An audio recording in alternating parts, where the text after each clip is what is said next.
Welcome back, Source Nation. You're listening to Sports Tuesday with Steve Manderson.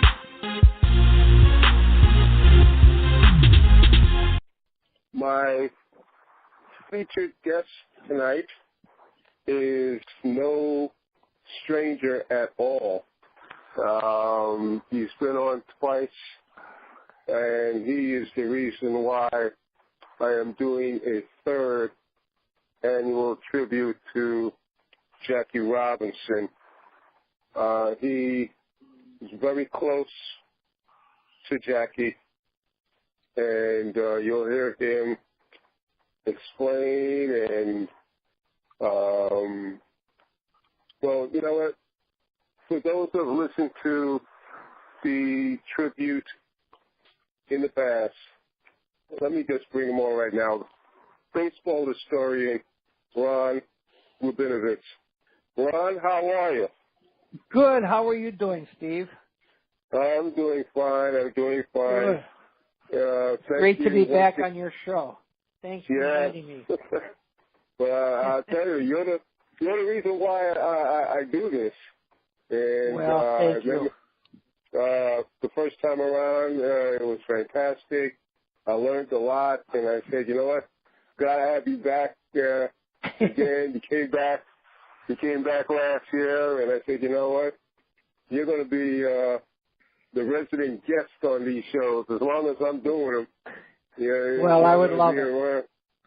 Now, last year I felt bad because I didn't have you read your letters to Jackie, which I know during the time you were growing up was very important to you. And yes, I felt bad. So I said, not this time. This time, you can read them to your heart's content because I know you wrote so many. And yeah, well, these were letters I received. These were letters, Steve, that I received from Jackie. I don't have copies of the letters I wrote to Jackie, but these are letters that I received from Jackie. So, and I used to write to him. I write Jackie Robinson, Stamford, Connecticut, no address, no zip code, and he'd get it. And he'd write back to me, Ronnie Rabinovitz, Sheboygan, Wisconsin, no address, no zip code, and I'd get it. So it was pretty amazing. It really was. That is fantastic. Jackie Robinson Day coming up this Saturday. Weekend, April 15th, and as usual with Major League Baseball, every player on their respective teams will be wearing number 42. Isn't that wonderful, Steve? It is. And it really is. My question to you is, how pleased are you, or how amazed are you that the impact that this man still has today with now a new generation of sports fans, of baseball fans, new generation of kids growing up, learning about Jackie Robinson and what he was about. How amazed are you at this point? Well, Steve, it gives me a great satisfaction to see that the memory and the legacy of Jackie Robinson has not died, that it's continuing. And, you know, it's so important that it does continue. You know, he was such a great man. Jackie Robinson was baseball's greatest pioneer. What Jackie has done for our culture is more powerful than changing the face of sports and breaking the color barrier. He changed all our lives. And I think it's so important, and it's such a great tribute and honor to this great man. You know, a legacy doesn't just happen. The legacy of Jackie Robinson becomes more clear the more we talk about it. And that's why I've continued to talk about it for over 30 years now, to organizations, to kids, to clubs, whoever wants to hear the story. And it's amazing, when I first started out, Steve, back in 1987, it was the 40th anniversary of Jackie breaking the color line in baseball. And I was invited to a school to talk about Jackie, and I said I'd love to come in. So I came in, I said, all right, kids, how many ever heard of Jackie Robinson? And this little boy stood up and said, no, who is she? And it was like, well, who is she? And then I realized, how would they know? Fortunately today, thanks to the teachers, it's part of the curriculum, it's part of Black History Month, and it's a great thing. You know, I was interviewed by Larry King last year in Los Angeles. And he flew me out there, and it was very interesting. He was telling me a story that the first time he interviewed Martin Luther King, he introduced him as the founder of the Civil Rights Movement. And Martin Luther King stopped him and said, Larry, I have to correct you. I was not the founder. Jackie Robinson was. And he truly was, because Martin Luther King was in college. This was way before the Civil Rights Movement. It was way before Rosa Parks. It was the beginning. It was the beginning. And fortunately, Major League Baseball has continued to honor Jackie in this way. I give a lot of credit to Rachel Robinson, his beautiful widow, who is still alive. She's 95 years old and still going strong. She's a terrific lady. God bless her is right. And, she started a foundation the year after he passed away called the Jackie Robinson Foundation, which is a scholarship program for children of color and minorities to go to college. They have the greatest graduation rate of any scholarship program in the United States, Steve, over 97 or 98%, which is way double the national average. And Jackie would have been so proud because education was so important to him. So this is a great tribute that every year is Jackie Robinson Day. In my life, in my opinion, every day should be Jackie Robinson Day, because we move forward on civil rights a little bit, and I think we've moved backward a little bit right now. And I think that we have to continue working hard to keep it in our forefront that we have to respect other people, and as well as ourselves, religions, minorities, we have to respect all. And a lot of people know Jackie Robinson as a baseball player, Steve, but he did so much more than baseball. This was just imagine the guts, the courage, the dedication, and the horrific abuse this man took because he wanted to play baseball. Talk about bullying. Jackie saw bullying firsthand. It was amazing. So I think it's so important. And one of the things that I talk to organizations and people about is what Jackie did after baseball. Because a lot of people only know that he was a great ball player, and that's it. But he used to raise money to rebuild churches that were burned down to the ground in the South. He also founded the Freedom National Bank because other financial institutions discriminated against African Americans by denying them loans or setting interest rates artificially high. Those are things that a lot of people don't know. And I try and show those people and have them understand what Jackie did and what he has done for this country and this world. Martin Luther King once said of Jackie, he was a sit-inner before sit-ins and a freedom rider before freedom rides. Dr. King was a junior in college at the time when Jackie broke in. Harry Truman hadn't integrated the military yet. Brown versus Board of Education hadn't happened. There was no organized sit-ins at lunch counters, although as a teenager, Jackie had done that. It was a decade before Rosa Parks refused to give up her seat on the Montgomery, Alabama bus. But Jackie did that in 1944 in the Army. He got on the bus, and the bus driver said, "Hey, black boy, get in the back." And he says, "No, I'm with the military. I can sit where I want. And he called the MPs, and he was court-martialed, and he was found not guilty. So Jackie was a fighter. He really was a fighter, and the amazing thing was that he had promised Branch Rickey that he would not fight back for the first 2 or 3 years, because that's what the bigots would have wanted. They would have wanted him to fight back, and there would have been riots, and they would have said, "See, he's nothing but trouble. Get him out of here." So the only way he could fight back was by hitting a home run, stealing a base, driving those pitchers crazy, and helping his Dodgers win. And he did a lot of that. I mean, he won tremendous amount.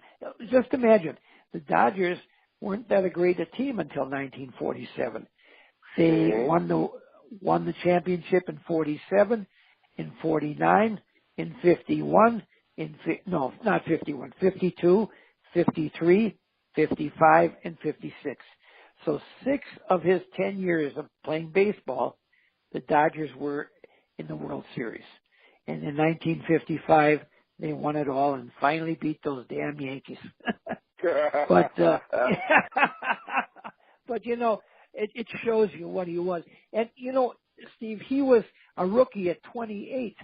Most rookies are 19 or 20. So here that's why unfortunately he only played 10 years. But in those 10 years, he sure made it. He stole home 19 times. Imagine. Pitcher's winding up, he's on third base, and he takes off and steals home. He even did it in the World Series one year, and he was called safe by the umpire.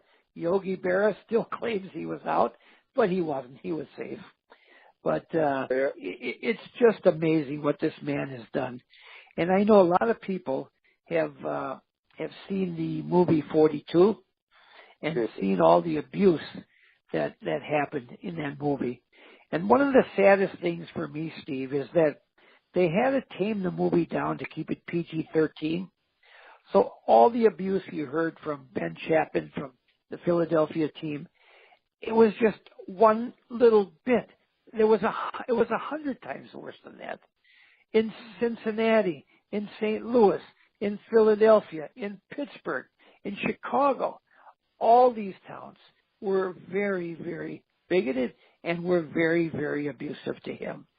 Matter of fact, the city of Philadelphia has recently offered an apology to the Robinson family 70 years after the horrible abuse Jackie endured at the hand of the Phillies and their manager, Ben Chapman. And the city has honored Jackie's legacy and has had a proclamation being presented to Rachel Robinson. But as I recall, the abuse was no better in Pittsburgh or St. Louis or Cincinnati or Chicago. It's amazing, it really is. And today, the drumbeat of the Republican Party isn't Donald Trump. He's just echoing in what the birthers are saying.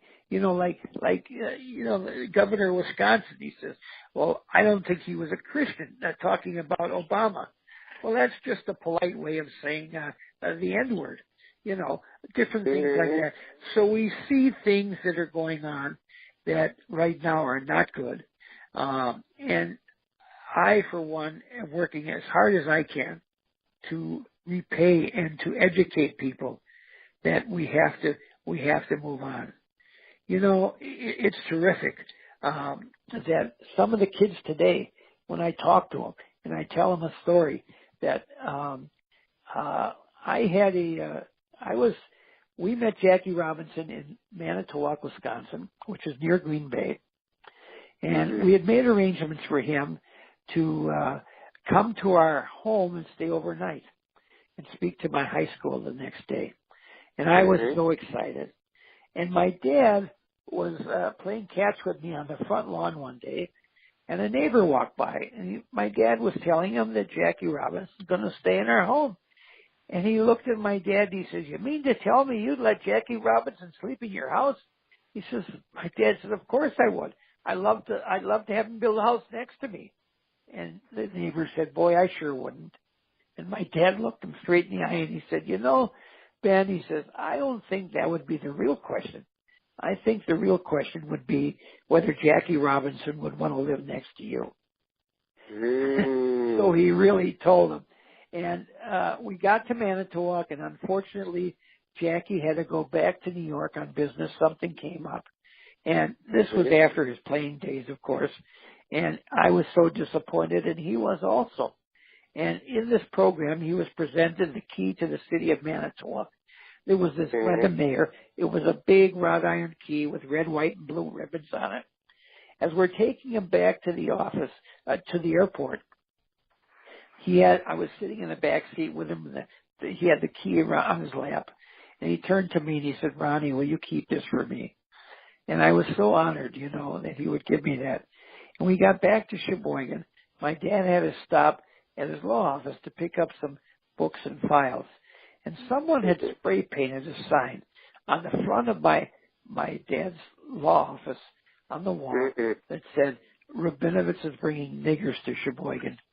And I cried. My dad, my mother, my sister, and I, we got out. We got some rags and brushes and soap and water, and we scrubbed it down. And I was just horrific. I was just so devastated. But one of the nice things today, Steve, when I talk to kids and I tell them this story, they're saying to me, "What's a nigger?" They're learning that, they're forgetting it. It's not there anymore. It's starting to go away, which gives me a great sense of pride because they haven't heard this kind of stuff in this new generation, this millennial generation. Which is a great thing. It's a great thing. It's a great thing. You don't hear that word hardly anymore. That's right. It's a horrible word, and it should never be spoken. And I use it only as an education. But to hear them say, "What does that mean?" It honors me. It gives me thrills. Because go ahead, Stephen. No, I was going to say, at that time, growing up and knowing Jackie, how did it affect the relationship with your friends?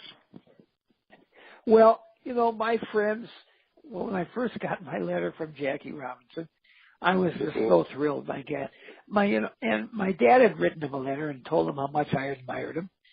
And he wrote back with this autographed picture and a little note. He said, "Next time the club's in Milwaukee playing the Braves, he'd love to meet me." At that time, the Atlanta Braves were the Milwaukee Braves. So I get this letter and I tell my friends, I says, "I got a letter from Jackie Robinson." And they say, "Yeah, sure. I got a letter from Donald Duck." And I pull out this letter and there it is. And they loved it. And I've taken a lot of my friends to Milwaukee to meet Jackie. I wanted them to share in my experience. I didn't want to have it alone. I wanted them to see it. And many, many times I took friends along to meet Jackie. And they were so thrilled to meet him just as much as I was honored to call him my friend. And, it was amazing. We were so different, Steve. I was white. He was black. I was Jewish. He was Christian. I was a kid. He was an adult. I was from a little town in the Midwest. He was from a big city out east. And yet there was this bond of friendship and love. And I often, one of the things that people ask me sometimes, why me? And I really don't know that, Steve. I don't know why he picked me. But maybe Jackie's letters were a larger baton pass. A black man of dignity was reaching far to touch a boy, a single boy who cared. And that boy was to pass that baton of brotherhood on to his children, to other children, and to the world. And that's what I've tried to do, Steve. I work also for the Minnesota Twins now, part-time. And they have a lot of tour groups that go through Target Field, and I speak to those groups. So I'm doing a lot of speaking. I'm speaking all over the country, as a matter of fact. I have a website that your listeners might want to look at. It's called www.ronrabinovitz, RABINOVITZ, ronrabinovitz.com. So you might want your listeners to take a look at that and to look at it. I think you'd enjoy it. There's a lot of videos there There's a lot of pictures, stories, wonderful things like that. So it's www.ronrabinovitz.com. Okay. Now, like I say, in your travels, we're going on talking about Jackie and everything. The reception that you get, how is that? Does it get better each time around in your travels? It seems to, Steve. It does. I think a lot of people enjoy this story. It's a unique story. It's truly an amazing story. I think it is. I had one man tell me one time, yours is a story that only happens in dreams. And I think it's true, because a lot of people have heroes. A hero can be a rock star, a movie star, a teacher, a parent, a priest, a minister, a rabbi. Everybody has heroes. And to be able to have a personal relationship with your hero is just such an honor for me. I feel so fortunate. And it's not me. I'm just like the Pied Piper. I'm carrying the message. And I just don't want people to forget him. And, he took time to write to this kid, a little kid in Sheboygan, Wisconsin. And I'd write back to him. And it was just a correspondence. We had dinners together. We had lunches together. He sent me a telegram from I graduated from high school. And it's funny because most kids have no idea what a telegram is. They have no idea. They're used to texting and tweeting and emailing, whatever. And I have to explain to them what a telegram is. And it's basically, as you and I know, there used to be a Western Union operator who had an office, a telegram office, and these little pieces, strips of paper would come off of a ticker tape. And the telegraph operator would then take a blank piece of paper that would say, congratulations, or happy anniversary, or happy birthday, and he would tape those strips onto the telegraph, and then they would deliver it to your house personally. So it was a very special thing. But of course, most people don't know what that is anymore, so I have to explain it to them. And I'm happy to do that. Yeah, it's just amazing. Now, the Twins organization that you're working with, the players, the present-day players and players from the past, I know, how do they respond to you? What have they said to you? In particular, let's say Joe Mauer, one of their best players. Sure. What has he discussed with you about Jackie? Well, a lot of the players today know of Jackie. A lot of them don't have the history because they're young, just like some of these young people that I talk to today. But they realize that he opened the door not only for African Americans, he opened the door for Latin Americans, for other minorities, and they appreciate that. And they all feel an honor to wear that number 42. It's a very special number to them. Now, Ken Griffey Jr., a few years back, requested from Bud Selig, he asked if it would be possible for him, because he loved Jackie Robinson, if it would be possible for him to wear number 42 just on that special day. And it started to mushroom from there, and it snowballed. And all of a sudden, everybody's wearing 42. And for me, it's such a thrill and honor. I remember the first year, the entire Dodger team wore number 42. And I'm watching the game on television, and the announcer said, and now up to bat number 42. Now up to bat number 42. Everybody was 42. It was so fun. They made it hard on the scorecard, I'll tell you that much. That's right. It sure did. And when the first year that they did that, I even said to myself, oh, okay, this was nice. But I looked at it then as a novelty. Here it is now, years later, and now it is a ritual, basically. And I think that is so fantastic. I never thought that idea of every player wearing 42 on that day would stick. And it sure did. And it's not only players, it's the umpires have number 42. The coaches, the manager, everybody wears 42. And of course, every day of the year, you look up on the scoreboard and there's a number 42 on every baseball park in America. That's wonderful. You know, most baseball parks have the numbers of the stars from their particular team that have retired. And they have their numbers up on display. And they have number 42 on every park. It's a great honor. It's a great honor. And it's so well deserved. He was such a hero. He never smoked. He never drank. He never took drugs. And he never refused to sign the kid's autograph. That's the type of guy he was, Steve. He was a real human being. And that poor man, what he went through, the abuse he went through, he lived a very lonely existence. He couldn't eat with his team. He couldn't sleep with his team. He was all alone. And it was Rachel and he together.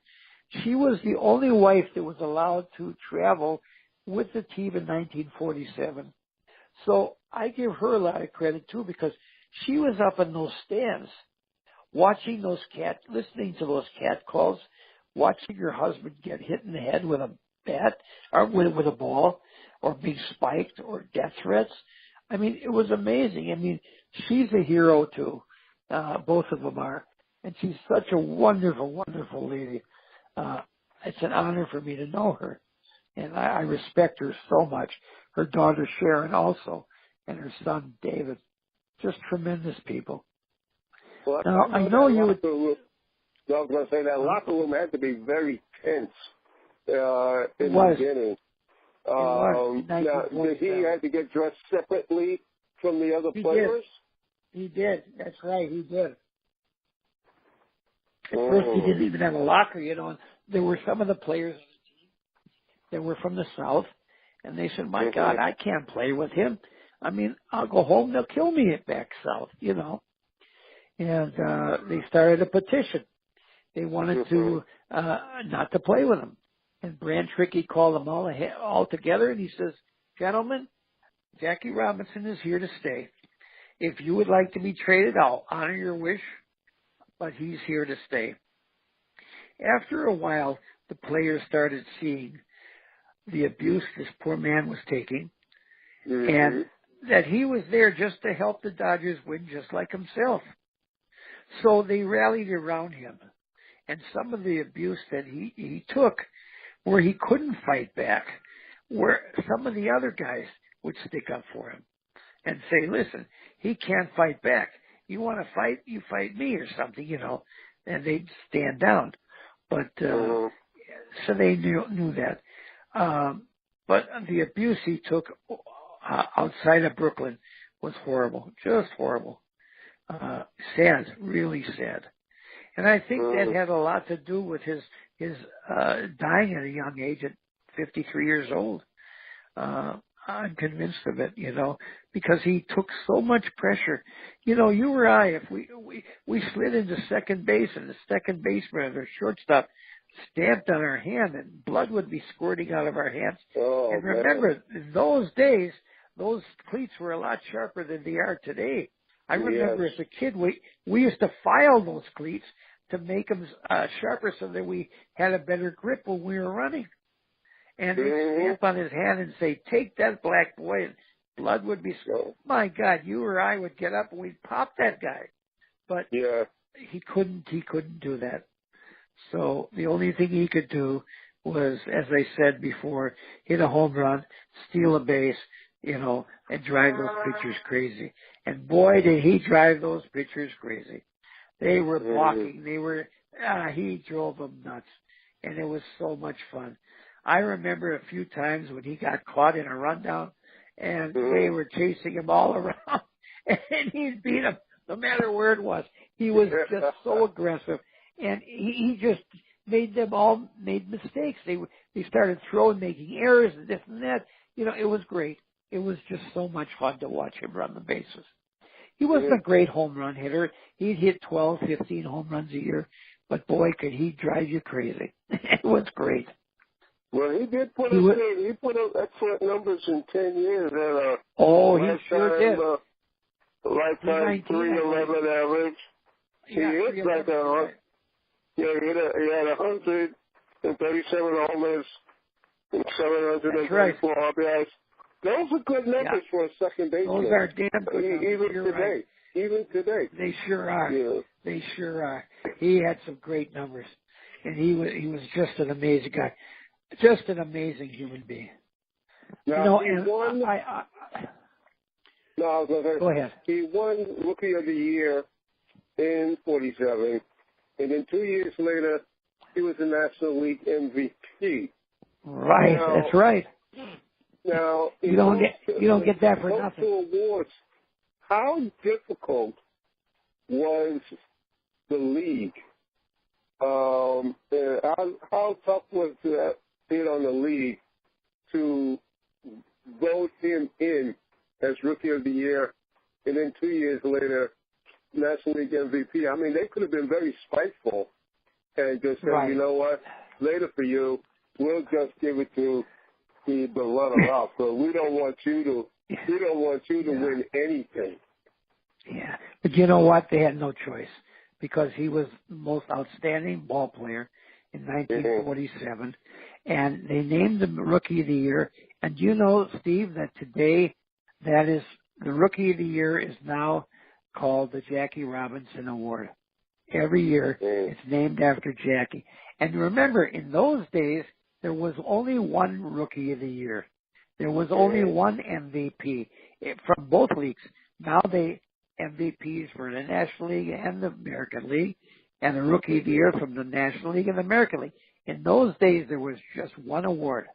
So in all of baseball, he got the Rookie of the Year, and he got the MVP in 1949 because of his outstanding play. It's a great honor. It really is. And he was a tremendous, tremendous athlete. Tremendous. Yeah. Now, today when you win awards, they have a big presentation and stuff, and things like that. Sort of like the Hall of Fame. When winning those early awards, how did the media view him? Well, at first they were a little cool to him, of course. But again, they recognized what a tremendous athlete he was and how he was such a spark plug for the Dodgers. I mean, you had to be totally blind to ignore that he really turned the whole game of baseball on its ear. He was tremendous. He was the most famous baseball player at that time of any of them. And everybody loved the Dodgers because they loved watching Jackie Robinson. He was a hero to so many people, and certainly to African Americans. My God, he could run for president in the African American community. I mean, he was that big of a hero, and he respected. He had poise. He had respect. He was religious. He was a kind person. You know what he used to do in Ebbets Field, Steve? Kids would write a postcard, a self-addressed postcard, and hand it to him as he was coming out of the locker room after the game. And he'd take these postcards home and he'd write a little note to the kids. Who does this? Just him. Amazing. That's the type of guy he was. And he tried to teach kids what a human being he was. And he was tremendous. So, people say, well, we retire other people's numbers. And no, I don't think that anybody has the impact that Jackie Robinson did. They say Babe Ruth changed baseball. Jackie Robinson changed America, and he did it alone. Now, I know in one of our last interviews, you had forgotten to ask me to read a couple of the letters. So these are letters that I received from Jackie. And I'd like to read a few of them or excerpts from them, just Sure. so you could get a flavor of what a human being he was. Here's one letter. He says, "Dear Ronnie, I'm happy to know everything went well at your bar mitzvah. I had invited him to my bar mitzvah. Unfortunately, he couldn't come. My schedule has been so busy, I've not been able to keep up with my outside responsibilities." And he'd always, he was a big Republican, and my dad was a big Democrat. And in these sweet letters to me, he would also write a little bit to my dad, and he'd say, "I don't know why I brought that up. I guess that was just my way to say hi to your dad." And I could never understand at the time why Jackie Robinson was a Republican. But I do today, because in those days, the leaders of the Democratic Party were Dixiecrats. They were all from the South. They were all bigots, or many of them were bigots. And so he didn't like that. So in this letter, so he continues, he says, "Tell your dad Ike has made me a Democrat. He got upset with Eisenhower, and it will take some doing to make me change my mind. It doesn't seem as if I will be getting to Sheboygan soon. My work here has been very busy, and I haven't been able to get away as much as I would like to for personal reasons. Ronnie, one of the things that pleases me most is our friendship continues even though I am no longer connected to baseball. It is friends like you that make me feel that everything that happened was worthwhile. I hope we do get a chance to see each other soon. It seems when people are as far apart as we are, they have a tendency to forget. I hope we don't. My regards to the family. I hope everything continues to go well. Always, Jackie." Isn't that a beautiful letter? Just beautiful. That is great. That is great. Isn't that great? As you grew up knowing Jackie, how surprised were you to know that this man really? Did you have any idea that your friendship with him would escalate the way it did? No, I didn't. And as a kid, I loved him because he was helping my Dodgers win pennants. And as I got older, Steve, I realized how much more than just baseball he was. But as a kid, I loved him as my hero. And, I never bugged him for an autograph, or I never asked him for anything. Give me. I never did. All I wanted to do was stand there and talk to him and be with him. He gave me all those things, but I never asked for them. There used to be a little game before batting practice. They used to have a little game called Pepper. You remember that? They'd be standing near the dugout, and a couple players would be hitting with a little bat, not far. They weren't standing far away, and then somebody else was fielding. They called that Pepper, and it was like a real close play. And then I'd go over to the Dodger dugout in Milwaukee on the third base side, and I'd watch them play this little game. And every once in a while, he'd flip a ball to me, and when like other kids were, my God, how did he get that, But that's the type of guy he was, so it was so much fun. One time in Milwaukee, it was my 10th birthday, and we were at the game, and he hit a home run, and as he's rounding third, he waved to me like that was for me. And then that night, he came with my family to my birthday party at a restaurant in Milwaukee. It was probably my most exciting birthday ever. Here I had Jackie Robinson singing happy birthday to me. It was like the best birthday I ever had. It was so exciting. Just amazing. Yeah. Here's another letter. Okay. Dear Ronnie, it was good hearing from you again. I hope everyone is fine at home. My family is fine. We have had a nice summer. With school just around the corner, we're getting prepared. And this was after he retired also. It looks as if the Dodgers have blown their chance. On paper, they look like the best club, but they doesn't seem to be a spark when it's needed most. It's good to hear you still keeping close to the game, and you have friends on the club. Give them my regards. You are very kind to say the nice things you did. I learned a long time ago that a person must be true to himself if he is to succeed. He must be willing to stand by his principles, even at the possible loss of prestige. He must first learn to live with himself before he can learn to live with others. I have been fortunate. God has been good to me, and I intend to work as hard as I can to repay all the things that people have done for me. I appreciate your friendship and feel as long as you set a worthwhile goal and head for it, you will do well. Continued good luck. Give my regards to the family. Always, Jackie. Amazing. Just the sweetest letter. Just so, to hear these words from this man, it was a role model to me.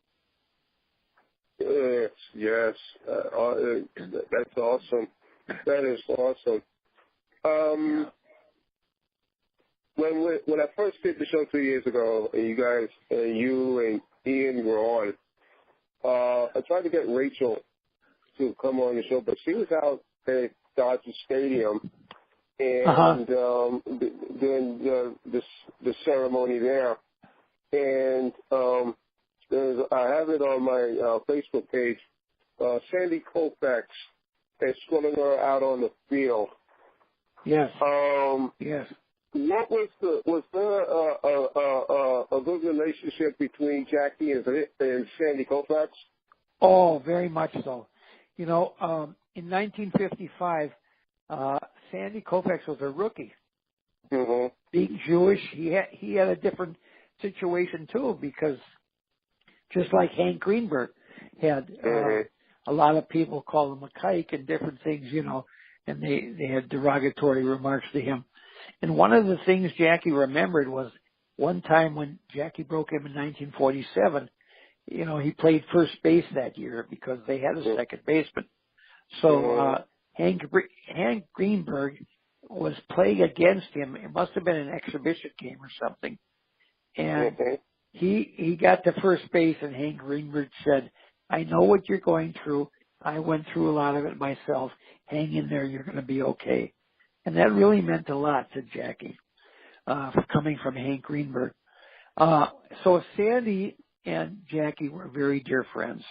They loved each other, and Sandy escorted Rachel several times out on the field. And he's just a wonderful human being, tremendous role model also for kids. Terrific guy. So it's a great honor. I don't know if Rachel's going to be there this year. I know Sharon will be, and they're going to be unveiling a statue of Jackie Robinson at Dodger Stadium, the first statue they ever had of Jackie. And I believe they're going to unveil it on April 15th, on Saturday night. Oh, that should be very nice. Isn't that great? I would love to be there, but I just can't be this year. And I will probably be on the field at Target Field for their ceremonies there and in honoring Jackie. But my spirits will be in Los Angeles, believe me. Now, Maury Wills, did the two of them have a good relationship? I think they did, but, Maury Wills came up later. So, he did. Yeah, I think Jackie had already retired by the time Maury Wills came up. Matter of fact, I'm sure of it. And Jackie had a little bad. Go ahead. I'm sorry. No, I was going to say even after retirement, the question I should have said was even after retirement, was Jackie close to several of the players after his retirement? I know he was very good friends with Pee Wee Reese. Pee Wee Reese, for sure, yeah. But one of like with Maury Wills, and I'm sure Maury, he had his own issues in coming up through the majors and playing in the Dodger organization himself. And right, that's right. That's right. Yeah. So I figured, I wondered if at some point Maury confided in Jackie on how to handle certain situations. I wonder if he did too. I think he did, because certainly in the base stealing aspects, But you know, after Jackie retired, the Dodgers did a terrible thing to him. They traded him to the Giants, the hated Giants.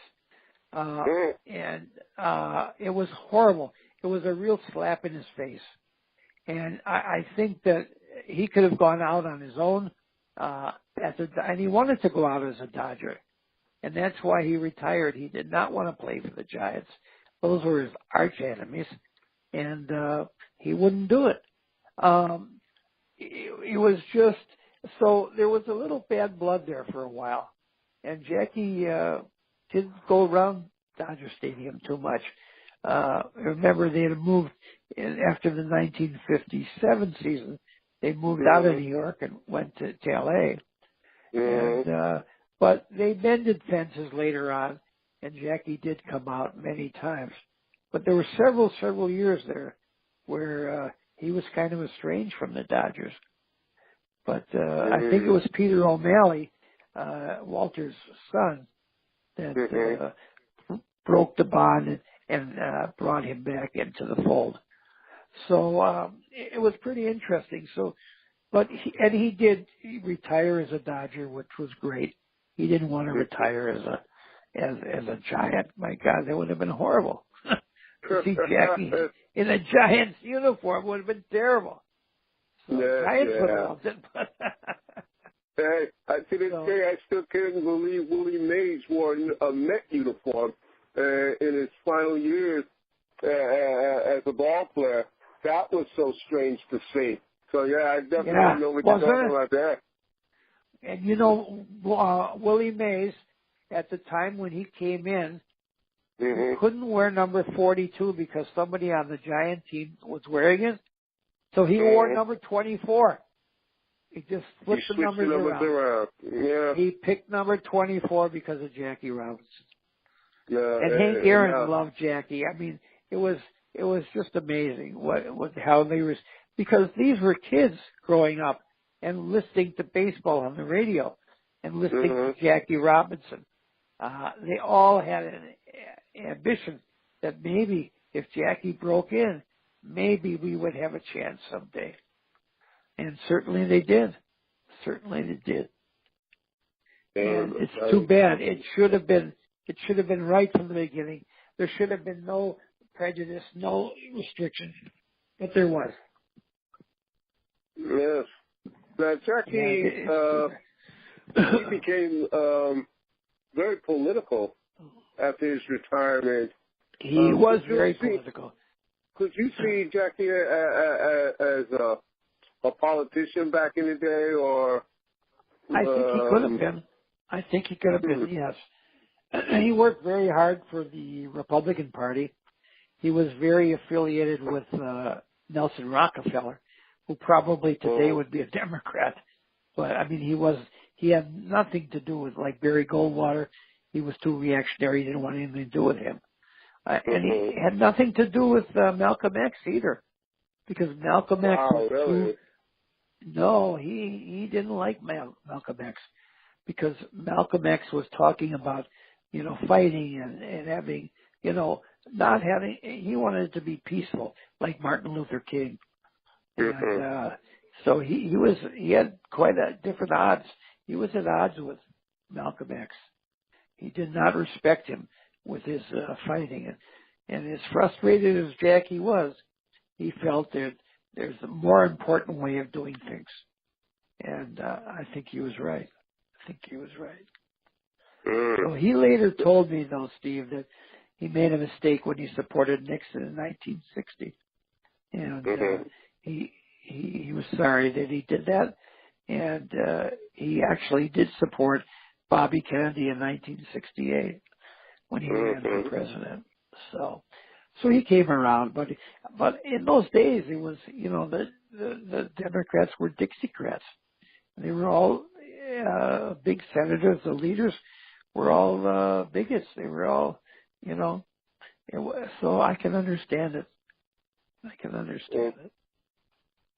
tell you, if Jackie was alive today, how would he feel about the World Baseball Classic? Do you think he'd be thrilled to see all the different nationalities I think he would. I think he would. Yeah, I think he would. I think it's a good thing. At first, I wasn't so sure, but I think it's a good thing. And my God, this year was so exciting, wasn't it? To watch those games, it was really terrific. And I thought it was great. I know some of the owners were a little hesitant because, and I can understand them because here they're in spring training and they haven't really been working out much, and or a lot of them are working out now, but they never used to, so much, and they were always afraid that they would get hurt, but they didn't care, that they wanted to play for their respective teams and represent their respective countries, which I think is a great thing. I really do. I think it's terrific. And it all stems from, Jackie breaking the club barrier in 47. That's right. If it wasn't for him, we wouldn't have a World Baseball Classic. No, that's right, exactly. That's for sure. Want me to read another letter? It's true. Want me to read a letter? You want me to read another letter? Yes. Okay. Dear Ronnie, I look forward to having dinner with you and your family on May 6th.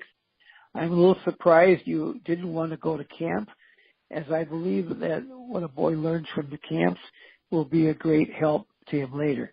I hope you make your mind up to go. There was no picture with your letter. Perhaps you forgot to enclose it. Ronnie, I want you to know I appreciate your being such a good and loyal fan. I assure you it means a great deal to me. Therefore, when I find a fan like you, I want the best for him.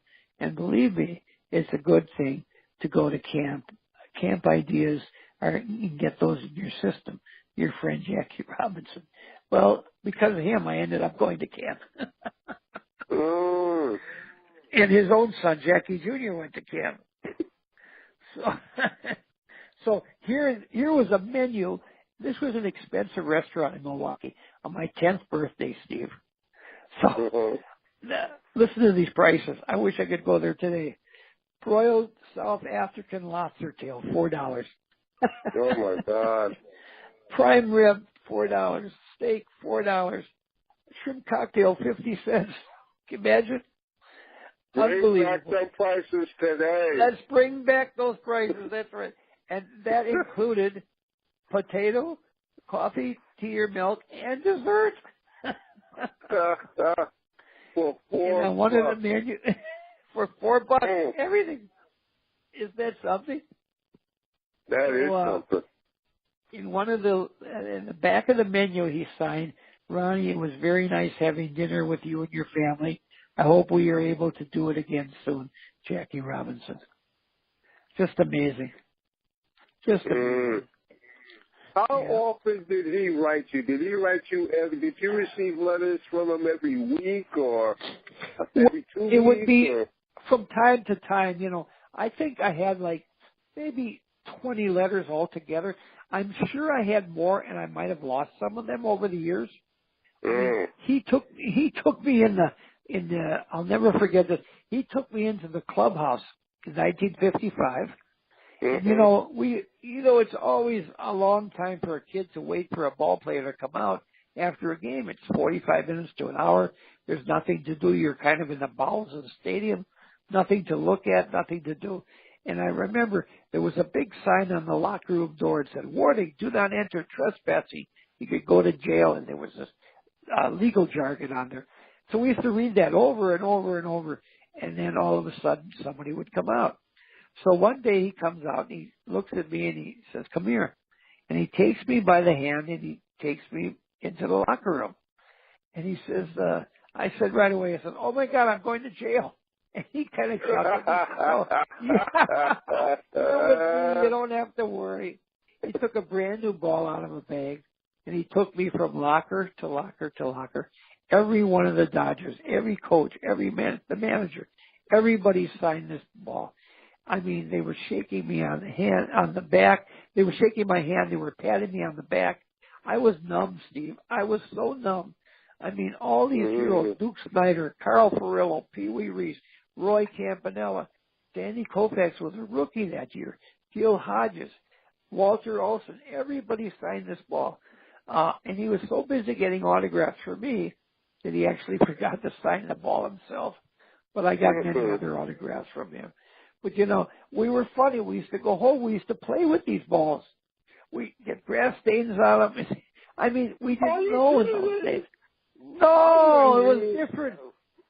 Put it in plastic and keep it somewhere. Oh my God. So, Steve, I had every baseball card from 1951 on.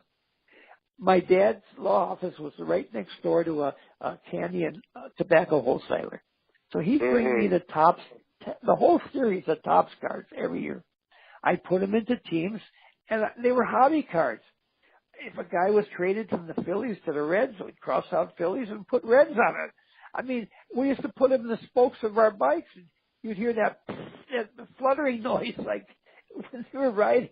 It was a whole different thing. Now today, you don't even dare open those boxes. You keep them sealed, you know. So the monetary value wasn't there in those days. Those were hobby cards. So we did stupid things in those days, but, you know, that's who it was. The times were different. The times were different. But I was so excited, my God, to go in. And this was 1955, and a couple of weeks later, they won the World Series. So they finally beat those damn Yankees. It was so exciting. Now, you know you're talking to a Yankee fan now. You know you're talking to one. Well, those darn Yankees, they beat us every year. My God, every single year except 1955. We finally beat them. I love the Yankees today, you know. I respect them, but they've been a great organization, always. It's just amazing. This was a telegram that he sent me when I graduated from high school, Steve. Okay. Let me see if I can read it to you. It says, "Congratulations. Sorry to have delayed message. Have been out of the city. I'm always proud of your achievements. Continued good luck, Jackie Robinson." Imagine that.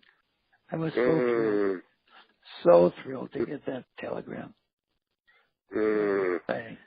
And then on October 24th, 1972, probably one of the saddest days of my life, Jackie Robinson passed away at a very young age of 53. And I was devastated. Unfortunately, I just moved to Minneapolis recently, maybe 6-7 years before that. I've lived here all my life. I had just started a family, and I just started a new job, and I wasn't able to get to his funeral. But I was really devastated, you know. It was so sad. And I wrote Rachel a letter, which I'd like to share with you. Okay. October 24th, 1972. Dear Mrs. Robinson, this morning I learned of the great loss we all share on the death of your husband. I immediately sent you a telegram, but somehow I didn't feel that was enough. I felt I needed to express to you how much I loved and admired Jackie. I first met Jackie when I was 7 years old. The deep friendship which developed has continued up to this time.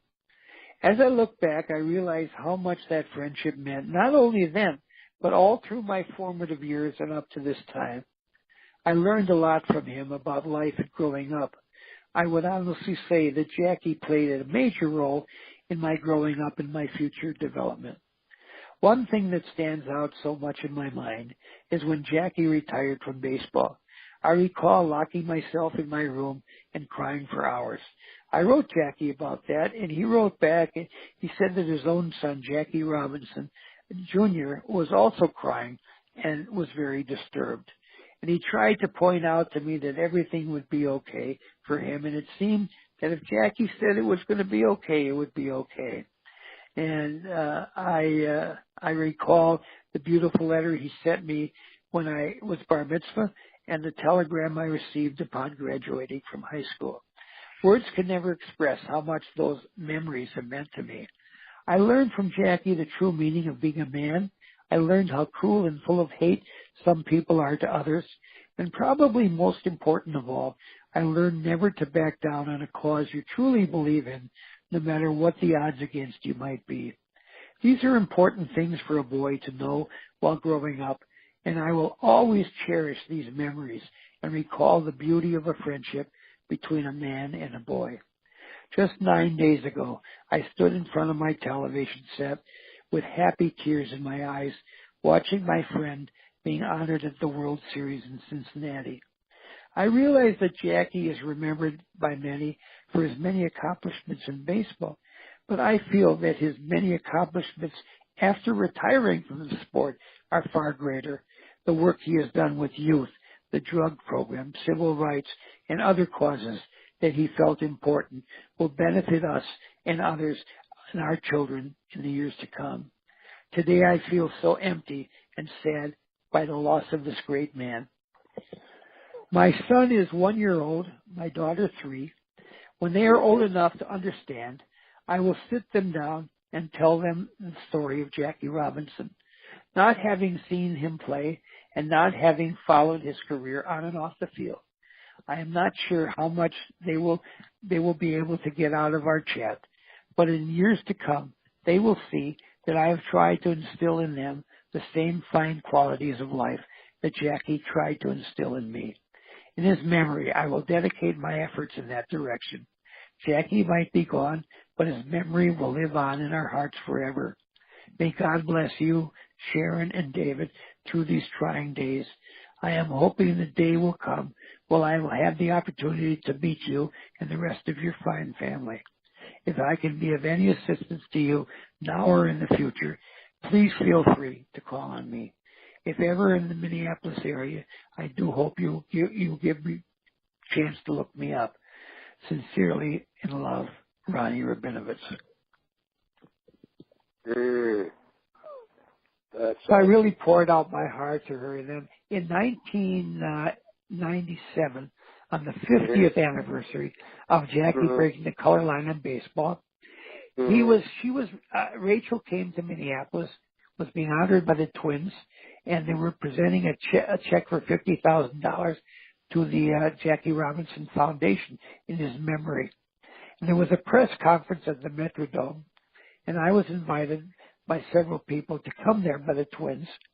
I was the only one other than a reporter that was there, and they had a presentation in the afternoon right at the ballpark. And I'm sitting in the second row. There were no other people in front of me. And I'm kind of grinning from ear to ear, and she's kind of looking at me like, what's that reporter grinning about? She didn't know who I was at that time. And afterwards, I went up to her and I said, Rachel, I'm Ronnie Rabinovitz. And she said, oh my God. She hugged and kissed me. And she said, Jack loved you so much. And I brought her all the letters and pictures. She was so thrilled. We both had tears in our eyes. And that night, she threw out the first pitch of the game, and then she came up to one of the suites, and I sat with her for 3 or 4 innings, and she wanted to hear about my family, and I, of course, about hers. And we've stayed in touch all these years. It's just been wonderful. Such a wonderful lady. That is fantastic. What final questions before I let you go, and I thank you very much for coming on. My pleasure. Thank you. What is the one sound advice that Jackie told you during your friendship? What advice did he ever tell you that you have carried on today throughout your life? I think the one thing he did, Steve, was he taught me that never to back down on a thing that you believe in. If you believe in it, stick to your guns and never back down. And I've done that all my life. And sometimes it's not been helpful for me, but I mean, I speak up against prejudice and injustice for all people to this day, you know. And I've been called some names because of it, but I do not like to see injustice for any human being. People are people.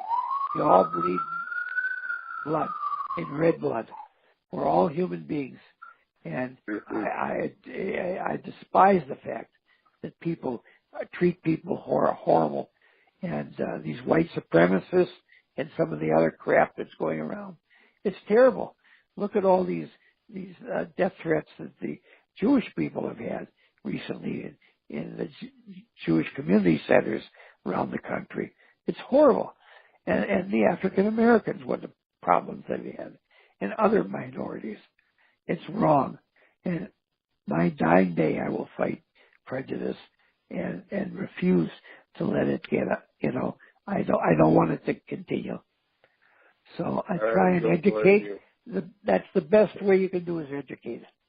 And then they have to take it themselves.